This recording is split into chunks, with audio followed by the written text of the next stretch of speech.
챕터 4. 바다로 돌아간 편지. 15년이 더 흘렀고 윤희는 50살이 되었습니다. 머리에 흰머리가 섞였고 손등에는 주름이 생겼습니다. 하지만 희반차는 여전히 운영되고 있었습니다. 이제는 단골들이 가족처럼 느껴졌습니다. 박순자는 80이 넘었지만 여전히 찾아왔고 젊은 부부들도 아이를 데리고 왔습니다.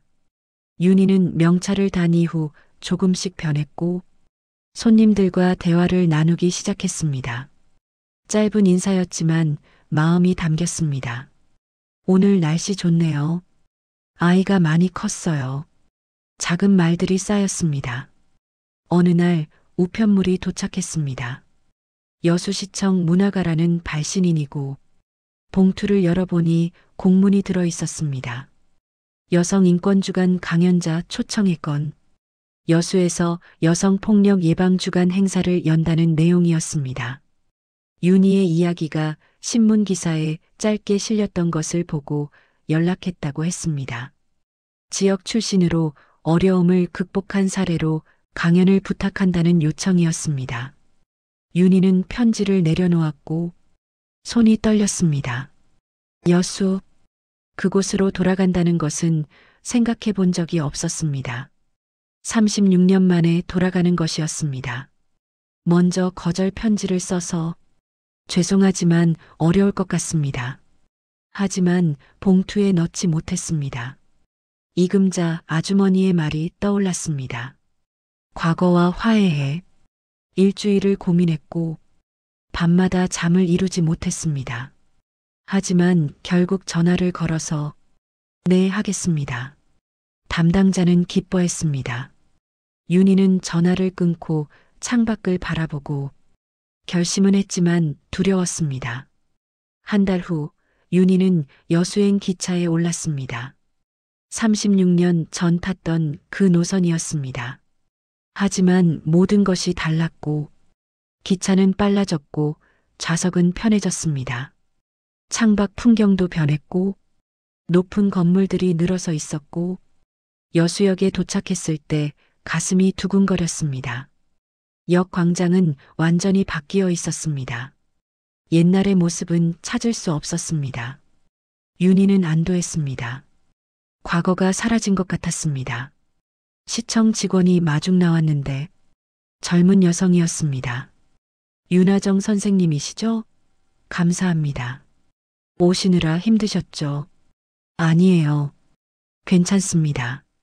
내일 오전 10시에 문화회관에서 강연이 있습니다. 편하게 말씀해 주시면 돼요. 호텔에 짐을 풀고 창밖을 봤습니다. 바다가 보였는데 36년 전 매일 바라보던 그 바다였습니다. 여전히 회색빛이었고 파도가 출렁였습니다. 윤희는 바다를 오래 바라봤습니다. 눈물이 났습니다. 14살의 자신이 떠올랐습니다. 도망치고 싶었던 소녀. 이제 50살이 된 그 소녀는 다시 돌아왔습니다. 다음 날 문화회관은 사람들로 가득했습니다. 100명 정도 되어 보였습니다. 대부분 여성들이었고 젊은 사람도 있었고 나이 든 사람도 있었습니다.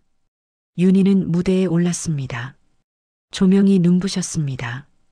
마이크 앞에 섰는데 객석이 조용해졌습니다. 안녕하세요. 저는 윤하정입니다. 목소리가 떨렸습니다. 숨을 깊게 쉬고 아니, 윤희입니다. 두 이름 모두 저입니다. 청중이 귀 기울였습니다. 윤희는 천천히 말을 이었습니다. 저는 1987년 겨울 이곳 여수를 떠났습니다. 14살이었고 손에는 5,000원과 어머니가 준 쪽지 한 장이 전부였습니다. 과거를 꺼내놓기 시작했습니다. 처음에는 떨렸지만 점차 목소리가 안정되었고 폭력적인 아버지와 오빠, 도망친 밤, 서울에서의 삶, 이금자, 아주머니, 새 이름을 얻은 이야기, 차근차근 말했습니다. 저는 14살 때 제 이름을 버렸고 윤하정이라는 이름이 너무 무거웠고 그 이름에는 폭력과 두려움만 담겨 있었습니다. 객석에서 흐느끼는 소리가 들렸습니다. 윤희는 잠시 멈추고 그리고 다시 말했습니다. 하지만 이제 알았습니다. 이름은 과거만 담는 게 아니라는 것을요. 이름은 제가 살아온 모든 시간을 담습니다. 윤하정으로 견딘 14년도, 윤희로 살아낸 36년도 모두 저입니다. 윤희는 객석을 천천히 바라보고 오늘 이 자리에 계신 분들께 말씀드리고 싶습니다. 혹시 지금 힘든 시간을 보내고 계신다면 도망치는 것도 용기입니다. 살아남는 것이 가장 중요합니다. 그리고 언젠가 준비가 되면 과거와 화해할 수 있습니다. 그건 과거를 용서하는 게 아닙니다. 과거를 이해하고 그 위에 새로운 삶을 쌓는 것입니다. 강연은 30분 만에 끝났습니다. 박수가 터져 나왔고 윤희는 고개를 숙여 인사했습니다. 무대를 내려왔을 때 여러 사람이 다가와서 한 젊은 여성이 손을 잡았고 선생님 감사합니다. 저도 지금 비슷한 상황이에요. 용기를 얻었어요. 윤희는 그녀의 손을 꽉 잡았습니다. 힘내세요. 당신은 혼자가 아닙니다. 여러 사람과 이야기를 나눴습니다. 모두 각자의 아픔을 안고 있었지만 서로를 격려했습니다. 윤희는 처음으로 느꼈습니다. 연결되어 있다는 것을. 강연 후 윤희는 옛 동네를 찾아갔습니다. 주소를 기억하고 있었지만 하지만 집은 사라져 있었습니다. 그 자리에는 새 건물이 들어서 있었고 이웃집도 모두 바뀌었습니다. 윤희는 바다로 걸어가서 방파제에 앉았습니다. 파도가 부딪히고 바람이 불었습니다. 차가웠지만 상쾌했습니다. 주머니에서 편지 한 장을 꺼냈습니다. 어젯밤 호텔에서 쓴 편지였습니다. 받는 사람은 없었습니다. 단지 14살의 자신에게 쓴 편지였습니다. 하정아, 괜찮아. 너는 잘 견뎠어. 그리고 잘 살아냈어. 이제 더 이상 무서워하지 않아도 돼. 나는 여기 있어. 내가 꿈꾸던 그 미래에 도착해 있어. 편지를 바다에 날렸습니다. 하얀 종이가 바람에 날아갔습니다. 파도가 가져갔습니다. 사라졌습니다. 윤희는 일어나서 뒤돌아 걸었습니다. 바다를 등지고 걸어갔습니다. 이제 돌아볼 필요가 없었습니다. 며칠 후 강연이 지역신문에 실렸고 기사 제목은 여수의 봄 윤하정의 귀환이었습니다. 사람들은 그녀를 여수의 봄이라 부르기 시작했습니다. 봄처럼 따뜻하고 봄처럼 희망을 준다는 의미였습니다. 서울로 돌아온 윤희는 가게 문을 열었습니다. 박순자가 반겼습니다. 사장님, 신문 봤어요. 대단하세요. 아니에요. 그냥 제 이야기를 한 것뿐이에요. 그게 대단한 거예요. 용기 있는 사람이에요. 윤희는 웃었습니다. 진심으로 웃었습니다. 그날 밤 윤희는 어머니의 노트를 마지막으로 펼쳤습니다. 도망과 화해 옆에 새로운 단어를 적었습니다. 희망. 창밖으로 봄바람이 불었습니다. 따뜻했습니다. 벚꽃이 피기 시작했습니다. 새로운 계절이 왔습니다. 윤희는 내일도 문을 열 것입니다. 반찬을 만들고 손님을 맞이할 것입니다. 평범한 하루였지만 그 안에는 살아온 모든 시간이 담겨 있었습니다. 이제 두렵지 않았습니다. 2025년 4월 여수. 70이 된 하정은 고향 바다 앞에 서 있었다. 파도 소리가 귓가에 부딪혔다. 60해 전 그녀를 태우고 떠났던 버스 소음과는 전혀 다른 소리였다. 저기가 할머니가 나고 자란 바다야. 손녀 서영이 카메라를 들었다. 다큐멘터리 감독이 된 손녀는 외할머니의 이야기를 기록하고 있었다. 오래전엔 여기서 도망쳤어. 숨 막혀서. 하정은 천천히 해안길을 걸었다. 예전의 골목길은 사라지고 깔끔한 산책로가 생겼다. 그녀가 학교 가던 길, 어머니가 미역 말리던 자리 모두 지도에서 지워졌다. 그런데 이젠 여기가 제일 편해. 신기하지? 서영이 할머니 팔을 잡았다. 하정은 손녀의 체온을 느끼며 미소 지었다. 살아온 세월이 한순간 스쳐 지나갔다. 서울에서의 30년은 전쟁이었다. 아이를 키우고 밤낮으로 일하고 남편과 다투고 화해하고 쉬지 않고 달렸다. 하지만 40이 넘어서야 깨달았다. 도망친 건 여수가 아니라 자기 자신이었다는 것을. 기찻길 옆집을 내고 나서 모든 게 달라졌다. 사람들은 그 집에서 자신의 이야기를 꺼냈다. 울고 웃고 위로받았다. 하정도 함께 울었다. 그러다 문득 아버지 생각이 났다. 아버지는 2005년에 세상을 떠났다.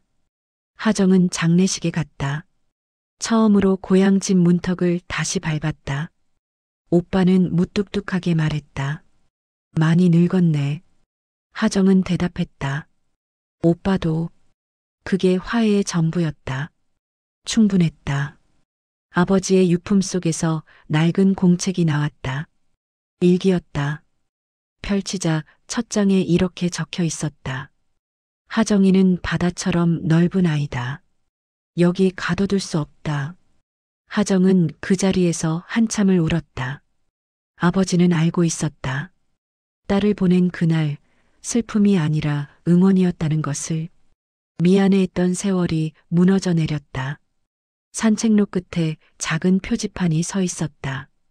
여수시에서 세운 것이었다. 이곳은 이름을 지운 봄의 고향입니다. 작가 윤하정은 이곳에서 태어나 용기를 품고 세상으로 나아갔습니다. 하정은 표지판 앞에 멈춰섰다.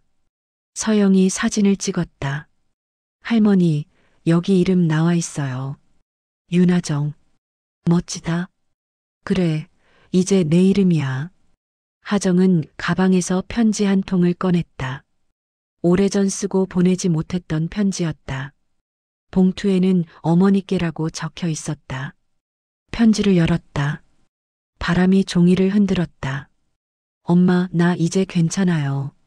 엄마가 해주신 미역국 맛 아직도 기억해요.